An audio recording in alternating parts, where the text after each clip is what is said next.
High friends, welcome back to my channel. আশা করি সবাই সুস্থ আছো, ভালো আছো। আজকে সানডে, আজকে আমার ছুটি, বাড়িতে আছি। এবার ছেলেরা সব এখন বাজে প্রায় 11টা বাজতে যায়। ছেলেদের সকালবেলা খাইয়ে দেয়, ড্রয়িংয়ে পাঠিয়ে দিয়েছি। ড্রয়িংয়ে পাঠিয়ে ওর বাবার নাইট ছিল, ফিরে গেছে। আজকে নিয়ে এসে মাটন, মানে মাটন বলতে এই যে মাটন নিয়ে এসে, মানে বহু যুগ পর মাটন হয়েছে। আমরা কলকাতাতে, আমরা বাড়ি ছাড়ার পর কলকাতায় এসে আজ প্রায় 2019-এ এসে আর 2025 6 বছর, তো 6.5 বছর হয়েই গেছে। তো ওই যে আসার পর মানে আজ হবে তো কাল হবে, কাল হবে তো বসে হবে, এরকম করে মাটন আর বাড়িতে আনাই হয় না। আজকে ওই যে বাড়ি ছাড়ার পর আজকে ফার্স্ট টাইম ওদের বাড়িতে মটন আসে, মানে আমি জোর করে আনলাম। বেসিক্যালি আমি মানে এসব খাই না, মাছ বলো মাংস বলো বা কোনো রকম মাছ মাংস আমি খাই না। খাওয়ার মধ্যে জাস্ট ডিম, সেটাও মানে সপ্তাহে 1-8 দিনই হয়। পনিরটা ভালো খাই। আর আমার মতন আমার 2 ছিল, ওরা ননভেজে খুব একটা মানে এত ভালো কমফর্টেবল, আর ননভেজ খেতেও ভালোবাসে না। ওদের ওই পনির দুধ এগুলি, অন্য সব বাচ্চারা হয় কি চিকেন ভালো খায় বা মাটন ভালো খায় বা তোমার ফল টল দুধ টুধ খায় না। কিন্তু আমার বাচ্চাদের ক্ষেত্রে টোটালি উল্টো। ওদেরকে ছোটোবেলা থেকে যেভাবে মানুষ করেছি না এখানে, ওরা খাবে কি হচ্ছে দুধ, পনির, ফল, এগুলি যেগুলি বাচ্চারা নর্মালি খায় না, খেতে চায় না, আমার বাচ্চা সেগুলি ভালো খায়। তা আজকে জোর করে একটু মাটন এনেছি। ওর বাবা তো বাড়ি ছাড়ার পর এসব খাওয়া প্রায় বন্ধ হয়ে গেছে। আমরা খেয়েছি, আর ওর বাবার ননভেজ কোথা দিয়ে কী হবে, তো আমাদের সাথেই অ্যাডজাস্ট করে চলে। ছেলেরা ড্রয়িংয়ে দিয়েছে, বাবাকে বললাম তুমি আনতে যাও, মা গেছে সানি, তা বাথরুম করেছে, বাথরুমটা পরিষ্কার করা আছে, কিছুটা মা করবে, কিছুটা আমি করবো, এইগুলো করে নেবো। তার কোনো একদিন ছুটি তো সারা সপ্তাহে কাজ জমে যায়। ছুটির দিনগুলি কীভাবে কী করবো না করবো ভেবে পাই না। যাই হোক মটনটা ম্যারিনেট করে নিই। ছেলেরা ওর বাবা আনতে গেছে, ছেলেদেরকে নিয়ে আসছে। আর আমি এদিকে মাটনটা ম্যারিনেট করে আজকে রান্না হবে। বেসিক্যালি হচ্ছে মাটনের ঝোল হবে, পাতলা করে ঝোল করবো। আর হচ্ছে গিয়ে লতিকে কালকে রাতে কেটে রেখেছি, রাত্রিবেলা রাত্রে শুতে রাত্রি 3:30 হয়ে গেছে। লতি কেটে রেখেছি, লতি হবে আর মাটন হবে, একটু আমের চাটনি হবে, এই হবে। আমি একটু পনিরের তরকারি করবো, ব্যাস। তো এই মটনের মশলা করে নিয়েছি, করে এবার মশলাটা একটু মাখিয়ে ম্যারিনেট করে রেখে দেবো। রেখে তারপরে বাদবাকি কাজগুলি সারবো, যার জন্য মশলাটা কষে রাখলাম। আর আমি কী করি সারা সপ্তাহে মশলা, যেরকম ধরো বাড়িতে থাকি না বলে আদা পেস্ট, লঙ্কা পেস্ট এগুলো করে রাখি। তার কারণ হচ্ছে একটাই করে রাখলে একটু সুবিধা হয়, একটা তরকারির জন্য একটু একটু মশলা আবার পেস্ট, তার থেকে একবারে 1 সপ্তাহের আদা লঙ্কা পেস্ট করে রাখি। রসুনটা করি না, রসুনটাও করতাম আগে, এখন করি না, যেটুকু দরকার দিয়ে। আমাদের নিরামিষ ঘর তো পেঁয়াজ রসুন অতটা লাগে না, যেটুকু লাগে পেঁয়াজ টেয়াজ করে রাখি না, কেন ওগুলি আর স্টোর করা ভালো না। আদা আর লঙ্কাটা আমি করি, যেটা রেগুলার বেসিকে রোজই লাগে। এই মশলাটা করে নিচ্ছি, করে এটা করে রাখি, একদম ম্যারিনেট করে রেখে দিই। 1-2 ঘন্টা থাকলে ভালো মশলাটা ঢুকে যাবে, যেহেতু মটন ওটা। মশলা দিয়ে দিচ্ছি, আর দেবের মধ্যে একটু দই দেবো।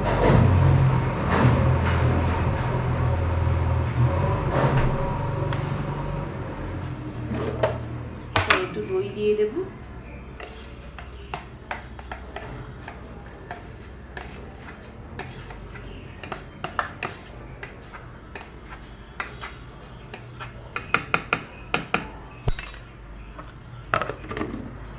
এবার এর মধ্যে দেবো হচ্ছে জিরে গুঁড়ো দেবো, ধনে গুঁড়ো দেবো 1.5 চামচের মতন দেবো। গিয়ে হচ্ছে ধনে গুঁড়ো 1 চামচের মতন দেবো। গিয়ে হচ্ছে জিরে গুঁড়ো।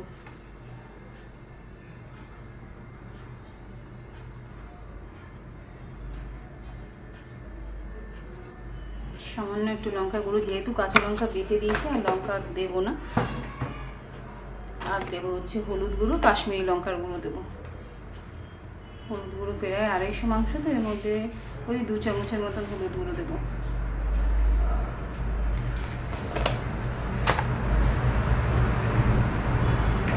আর দেবো হচ্ছে কাশ্মীরি লঙ্কার গুঁড়ো। কাশ্মীরি লঙ্কার গুঁড়ো ওই 1 চামচ থেকে 1.5 চামচের মতন দেবো, এর বেশি আর লাগবে না, ব্যাস।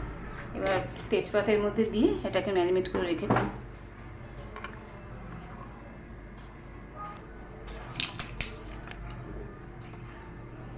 যেহেতু আমি সাদা তেলে রান্না করি, সাদা তেল দেবো,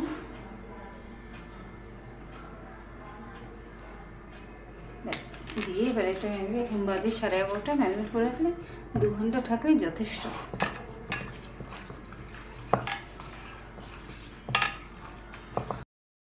তেলে মুড়ি মেখে দিয়েছি, সব কিছু দিয়ে মুড়ি মেখে 2 ছেলেকে দিয়েছি। আর এখানে পেঁপে ছিল, পেঁপে দিয়ে দিয়েছি। পেঁপেটা এখন একটু নুন মিষ্টি দিয়ে দিয়েছি, এই দিয়ে খেয়ে নেবে। আজকে যা ফুডস আছে এই খেতে থাক। এই এখন বাজে গিয়ে 12:30 বাজে, এখন টিফিন হচ্ছে। এই আপাতত তাড়াহুড়া করে যা হয় ছুটির দিন রান্না করি, দিকে ঘরে কাজ কোনটা সামলাবো কোনটা সামলাবো না, তাড়াহুড়া করে রান্নাবাড়ি করে নিচ্ছি। 2 ছেলেকে খাইয়ে দিয়েছি, ওদের হয়ে গেছে, এবার ওর বাবাকে খেতে দিচ্ছি।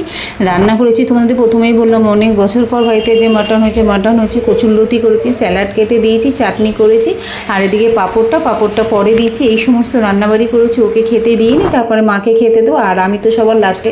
আজকে আবার নীলের উপোস আছে, নীলের উপোসের জন্য ফল টল আগেই গিয়ে আমি কিনে নিয়ে এসেছি। আমার তো অত তামঝাম নেই, যেরকম সাদা দেখো ভক্তি মানুষের মনে, ভক্তি ছাড়া আর কিছুই না, কেন যত বাড়ানো যাবে ততই বাড়ানো। আমি অত যাই না জটিলতায়, আমার মতন করে আমি যা ফল ঠল ঠাকুরকে দেওয়ার নিয়ে নিয়েছি। 2 ছেলেকে নিয়ে জল ঢালতে যাচ্ছি, জল ঢেলে এসে তারপরে একটু যাবো। আমি নিজের জন্য কিছুই কেনাকাটি করিনি, বাড়িতে যে দুটো নাইটি পরবো সেটাও কেনাকাটি হয়নি, তো সেটাও কিনতে যাবো। আপাতত 2 ছেলেকে সঙ্গে নিয়ে যাচ্ছি।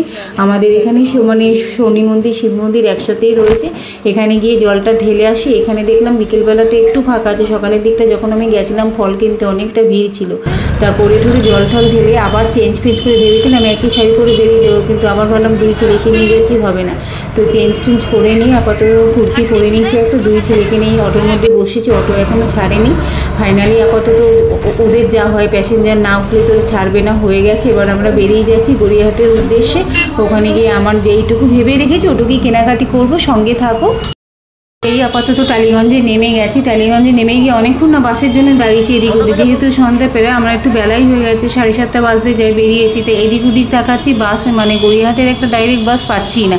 তারপরে যাই হোক 5-7 মিনিট দাঁড়াবার পর দেখলাম একটা এসি বাস সামনে এসে দাঁড়িয়েছে। ছেলে বলছে মা রাত্রি হয়ে গেছে, এমনিতেই এরা বিরক্ত হয়ে যাচ্ছে। তারপরে হাতের সামনে যা পেলাম এটাই উঠে পড়েছি আমি, ভাড়া বেশি গায়ে লাগে, তো 2 ছেলেকে নিয়ে উঠে পড়েছি। উঠে আবার বাসটা এমন মানে 10 মিনিট এখানে প্যাসেঞ্জারের জন্য আমাকে দাঁড় করিয়ে দিল। ওদের খালি বাস ছিল, ভিড় হবে, প্যাসেঞ্জার তুলবে তারপরে ছাড়বে। যাই হোক বাসের মধ্যে বসে পড়েছে, এদিকে ছোটো ছেলে এইদিকে ওদিক করছে সিট নিয়ে, আর বলো কোনো। যাই হোক ছোটো বাচ্চা যা মজা করে। আপাতত গড়িয়াহাটে পৌঁছাই, তো ছেলেরা নেমে এবার বাচ্চা কাছে যা হয় খেতে চাইছে, মা এটা খাবো ওটা খাবো বায়না করছে। আমি বলছি কী খাবি সেটা ঠিক করে বল। গড়িয়াহাটে আমাদের একটা ঘুগনির দোকান আছে, তোমরা যারা কলকাতায় থাকো তারা সবাই জানবে, যারা গড়িয়াহাটে গেছে ওখানে একটা ঘুগনির দোকান আছে, ভীষণ ফেমাস গড়িয়াহাটের মোড়ের ওখানে 4 মাথায়, তো ওখান দিয়ে আমরা প্রায় সময় ঘুগনি খেয়ে থাকি। এইবারে ঘুগনির দিকে যাইনি, ছেলেরা বায়না করছে। আমি বললাম তাহলে পাপড়ি চাট নিয়ে যে 2 ভাইতে মিলে খেয়ে নিবি, তো একটা পাপড়ি চাট এরকম বানাতে দিয়েছি। দাদাকে বললাম একটু ভালো করে বানিয়ে দাও, ঝাল ছাড়া, বাচ্চারা খাবে। তো ওখান থেকে একটা পাপড়ি চাট নিয়ে এই 2 ভাইতে মিলে খাচ্ছে, আমি থালাটা ধরে আছি। আর বলো কোনো নয়তো ফেলে দেবে রাস্তার মাঝখানে, এরা তো সেইভাবে এখনও পাকাপোক্ত হয়নি যে জিনিসপত্র ধরে সেটাকে ইউজ করা। যাই হোক আমি ধরে আছি, আর 2 ছেলে এই পাপড়ি চাট খাচ্ছে। তো এই আপাতত একটা মোড়ে দাঁড়িয়ে আছি, ওদের পাপড়ি চাট খাওয়া হয়ে গেছে। এখানে বাসের জন্য দাঁড়িয়ে আছি, দেখো না বাস তো পেলাম না, অনেকক্ষণ দাঁড়িয়ে থেকে তারপরে ফাইনালি অটো নিয়ে নিয়েছি, কেননা বাড়ি যাওয়ার তারাও আছে, রাত্রি হচ্ছে তো একটু বাচ্চাকে নিয়ে এখানে দাঁড়িয়ে আছি। বেড়ায় মানে 10:30 পৌনে 11টা বাজতে। যাই হোক অটো করে বাড়ি ফিরলাম। এই আপাতত বসেছি 2 ছেলেকে নিয়ে, 4-3টে সিট হয়নি, ছোটো ছেলেকে কোলে নিয়ে নিয়েছি। এই তো পূর্ণময়ীর এখান দিয়ে এবার বাড়িতে যাব। বাড়িতে গিয়ে এবার মাকে বলেছি রুটিটা করে রেখো, তরকারি পাতা সব করাই ছিল, যেহেতু আমি দুপুরবেলা রান্না করেই নিয়েছি, রুটিটা করে রেখো। আর মার জন্য একটু মিষ্টি নিয়ে গেছি বাড়িতে। মা যেহেতু আমাদের সাথে বেরায়নি, কেন মা তো হাঁটতে পারে না, যাই জন্য সবসময় বেরাতে চায়ও না আমাদের সাথে। তো বাড়িতে ফিরে গেছি, ফিরে আপাতত এখানেই ব্লগটা রাখছি, কেন ছেলেদেরকে খেতে দেবো, চেঞ্জ করবো, হাত পা মুখ ধোয়াবো, আর তারপরে যে অ্যাজ ইউজুয়াল পরের দিন আমার অফিসে আছে সেখানে চলে যাব। আর বলো কেন কাজে ঢুকে তো আর একটা সমস্যা, মানে হাতে টাইম কমে আসছে, বারবারই ঘুরি দেখছি যে কতটা রাত হয়ে গেল, কেন সব কাজ সেরে 2 ঘন্টা অন্তত শুতেও তো হবে। তো এই ছোটো তোমাদেরকেও বাই বললো। আজকের মতন গুড নাইট, টাটা। ব্লগটা যদি ভালো লাগে সাবস্ক্রাইব করো, বাই, টাটা।